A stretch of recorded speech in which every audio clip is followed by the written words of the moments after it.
And welcome back to another episode of Chalk Talk here on SteelersDepot.com. I am Alex Kozora, and today we're actually going to be talking to the board for the first time since I think last year, whenever we got into the All-22. And as we go through the draft process, one of the common things we're going to talk about are some of the defensive linemen. I just did a report on Eric Armstead at Oregon, and I identified him as a five-tech. And I know this might be simplistic to some, but it's good to go over this because some people don't know.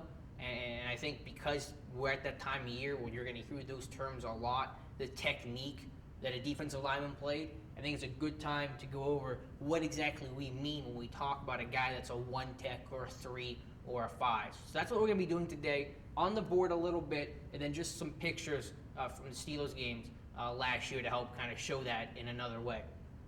So when we talk about what a number technique, the one technique, three technique, you get the idea.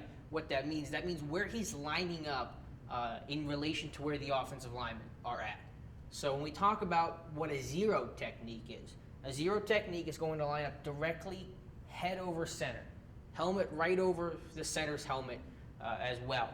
Now when you have the one technique, and this is where most of your nose tackles play, you might call someone like Casey Hampton a zero technique, and in essence he was, but if you really get nitpicky, they're really more of the one. The one technique is going to be shaded to either side of the center, on the inside shoulder or on the outside shoulder. And these numbers work the same each way, 0 through 5 here, 0 through 5 here, and those are the ones we'll be sticking with. Those are the most common ones, although we'll touch on some of the 9 techniques a little later in the video. So when you talk about a guy like Casey Hampton or those guys, they traditionally played the one technique, slight shade to the inside or outside of the center. And it's pretty easy in the same pattern down the line. If you're lined up head over the guard, you're considered the two technique. If you play a 4-3 and you have an under tackle, typically they're the three technique between center and guard. And then if you're the four technique, you're head up over tackle. And if you play in an odd front like the Steelers do, we talk about what a defensive end is there. And like my Armstead report, you talk about a five technique, line outside shade of the offensive tackle. And it's the same each side as well, 0 through 5, like I mentioned. And it goes up to 9, and we'll touch on that as well. But I want to go through some pictures now, just a couple snapshots from last year. Just pulled up some photos real quick today, this morning, and just kind of give you another way to look at it. So here's the first one. And it's going to be, we'll go through it here, we'll count them off. Start with Steve McClendon. He's going to be playing the one technique. He's kind of, diagonal, but he's still the one technique. We have Cam Hayward, who's your right end, who's the 4, lined up head on the offensive tackle. And then you have Stephon Tuitt.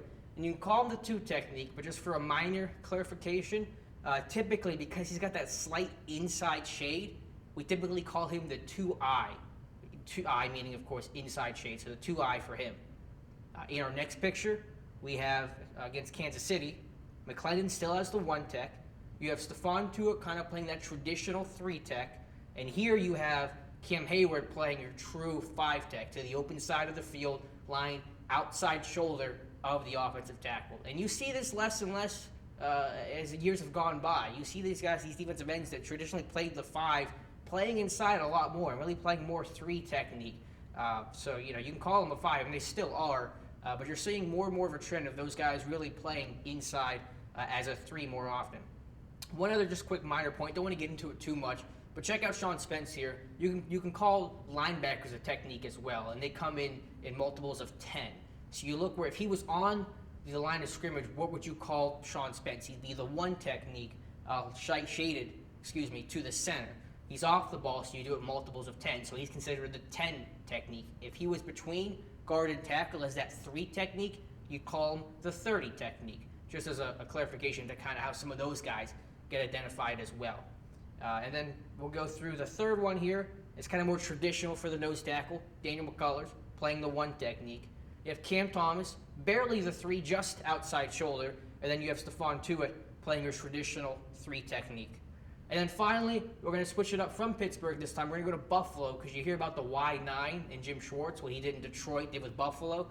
This is kind of what it looks like. These are outside linebackers here, but it's wide 9 principles with your outside linebackers both being very wide in relation to the offensive tackle to give you that wide angle to rush, pin your ears back, and go get after the quarterback. So when you hear wide 9, all it means is those defensive ends are playing what would be considered the 9 technique. It's not that people make too big of a deal out of what it is. It's just the identification of where defensive linemen are playing at in relation to the offensive line.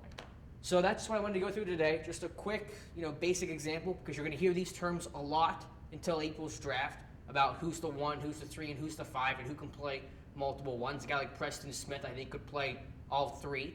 You kick him inside in sub-baggage football. Could be, a 5 tech and a 3-4 potentially.